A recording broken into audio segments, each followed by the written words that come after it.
If you've been through cognitive behavioral therapy for your panic attacks, you did the work, you went weekly, you learned the techniques, and the attacks actually got a little bit better, but you're still mapping the exit in every room you walk into, then this video is for you because nobody's told you why that's still happening.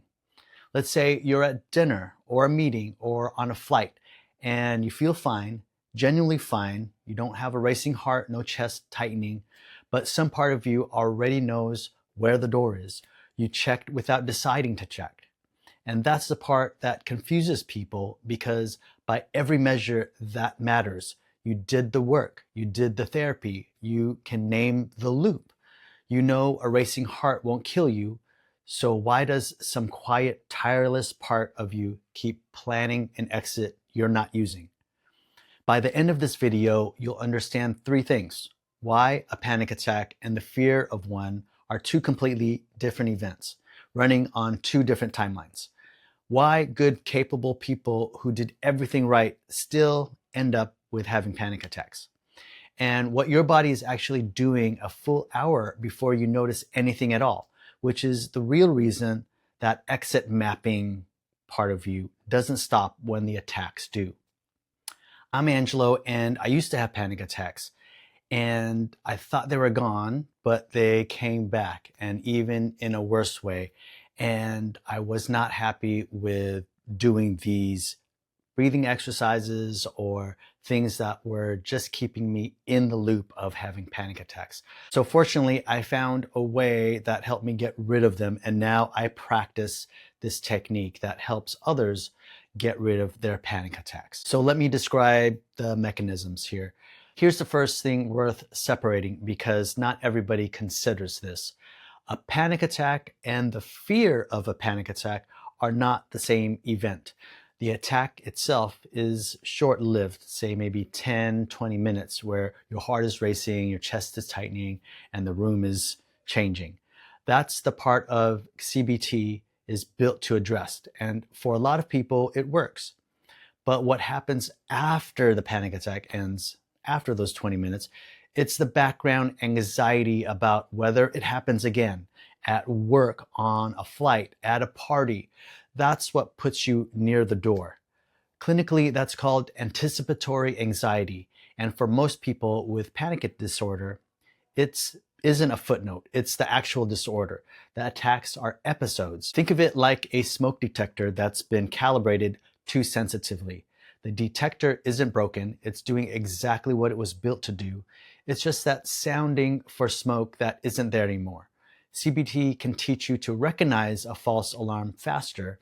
It doesn't recalibrate the detector itself. That's a different job entirely, and it's a job that almost nobody addresses.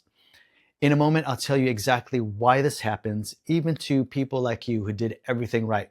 And it has nothing to do with effort. Let me just say this outright because it matters. CBT for panic disorder is one of the better built things in clinical psychology. The idea is simple and precise. A sensation gets read as catastrophic. That reading produces more sensation.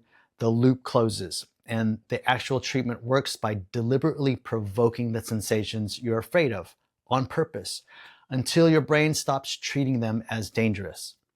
It's spinning in a chair, breathing through a straw, letting your heart race and proving nothing happens. It works over time and practice, and that's real. But here's what almost nobody tells you. When researchers actually tracked how people did with CBT for panic disorder, only about half fully resolved. Not because the other half didn't try hard enough, because a lot of therapists understandably get uncomfortable pushing clients through the most intense part of the exposure work and quietly swap in something gentler. It's the missing part that actually produces the change. So if you did the conversation without the hardest part of the exposure, or you're simply in the half that the data describes, you got real help that never fully reached what's underneath. If what I'm describing describes your situation, and if some part of you recognizes this, I offer a complimentary panic reset session. It's 45 minutes of a specialized conversation We look at your specific pattern and I let you know if you'd be a good fit for the Freedom from Panic method. The link is in the description below, so you can take a look after this video. Coming up, the part almost nobody who's finished CBT has been told: what your body is actually doing a full hour before you notice anything at all. Researchers once tracked people with panic disorder continuously in real life, not in a lab, and caught real attacks as they happened. And in the hour before each one, the body was already destabilizing, breathing and heart rate changes that weren't there during calm periods. 60 minutes, the body had already left before the person even noticed anything. And here's why that matters, because what people usually get told is, you had a thought and you missed it, catch it earlier next time, which quietly puts it on you. The truth is the opposite. You're not too slow to catch a thought. You're carrying a running bodily state you were trained for decades not to feel. So the escape plan makes sense. The nervous system isn't being irrational when it keeps you near the door. It's acting on a prediction, and the prediction is running on old data. This is where conscious understanding and subconscious resolution come apart. Knowing a sensation is safe is a fact you hold in the thinking part of your brain. The prediction that actually produces the sensation sits somewhere where argument doesn't reach. You can understand the entire pattern and still be inside it. 3 completely separate areas of brain research all point to the same idea, from different directions. How emotional memory actually gets rewritten instead of just suppressed, how the brain runs predictions ahead of conscious awareness, and what a focused, absorbed state does to the parts of the brain that decide what counts as a threat. Different methods, same conclusion. The pattern isn't fixed. It's updatable if you reach the right layer. Here's the reframe worth sitting with. The escape plan isn't a sign that something's still wrong with you. All of it, the career intact, the meeting you sat through completely present while running a background calculation about how you'd leave if you had to. That's not weakness. That's a very predictable response to something running undetected in someone highly capable. The same capacity that built the career built the escape plan.